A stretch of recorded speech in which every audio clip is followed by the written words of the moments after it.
Okay, folks. This morning, I decided to bring up a little video here, showing some of this landscape rock that I just got the other day. Was out visiting my mother-in-law.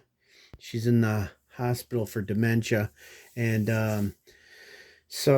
anyways, when we were walking around going into the hospital, I found these landscape beds and found out it was a bunch of chert.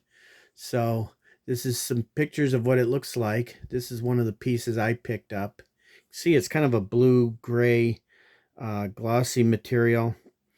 Like I said, I haven't really whacked on it or tried anything. This is a kind of small piece, but I never know. If I can get a couple of nice spalls off of some of these pieces like this, I can probably make some triangles or cahokia points, or my personal favorite, and I find a lot of these, in my arrowhead hunting fields that I go to, is bifurcates.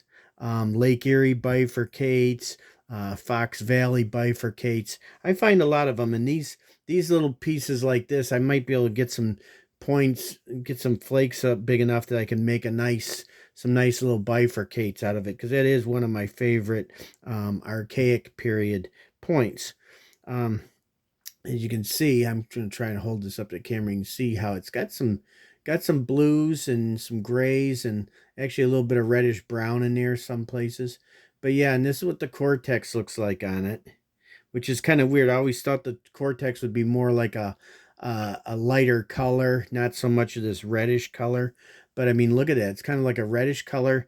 The cortex looks awfully thin on this. This piece I didn't whack on this. This is just how I found it in the landscape bed. But yeah, it's got nice shine to it. It's blue gray.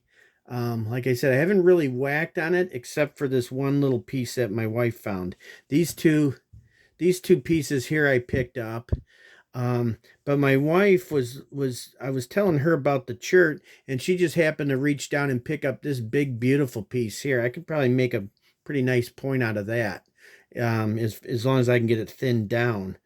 But yeah, so she found this big piece, and then she found this piece that she said, I don't know, this one might be a little too small.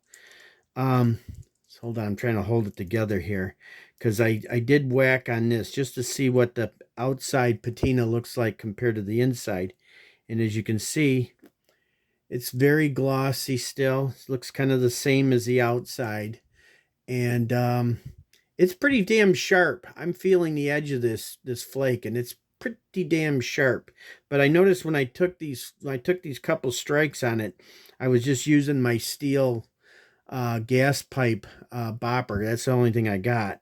And I mean, I had to hit pretty hard to get that flake off. So I might have to use indirect percussion sticks with this, because it is kind of tough, and they're small pieces. So the only way to really do enough reduction to it to make something would be probably indirect. Now on this back side here, I took a flake off, and it came off like this. From there, you can see the edge, very sharp. I mean, I'd cut my hand wide open with this. Um, and then this flake snapped in half. So it might be kind of snap in half-ish. Like I said, I still gotta get my tools out and actually get set up and whack on it and see what characteristics it has, see how it flakes.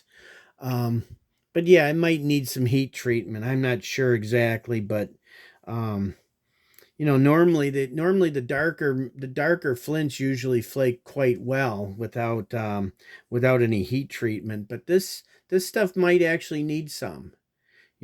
Unfortunately, I don't have a turkey roast or any way of heat treating it, so I may have to call up my friend that lives close by Killer Cork and see if he can maybe heat treat some of this if I get more of it. I've got to I got to look into trying to get it. It's from a landscape bed, so obviously, and I have a big supplier landscape supply place by me called Rocks and Roots, and I may have to go up there and check around and see if they've got this. I know this material's called it's called harvest wheat, from what I remember, because I used to work at Rocks and Roots. I used to drive a dump truck and deliver um, landscape supplies to homeowners and to landscapers that were working on a job site. So I've got to go up to Rocks and Roots and ask them if I can maybe get a 1 or 2 gallon bucket full of this cobble. Find out, and to actually look at, because I've got some of the same cobble around my yard in my landscape beds, but the stuff I've got is a real, like a whitish tan color, and it is really tough. I mean, I've tried taking flakes off of some of that, not really being successful making a point out of it, but I've been able to take flakes off of it. But you got to have Herculean strength to get flakes off of that tan stuff that I've got in my yard, in my beds. So anyhow, just a quick little video.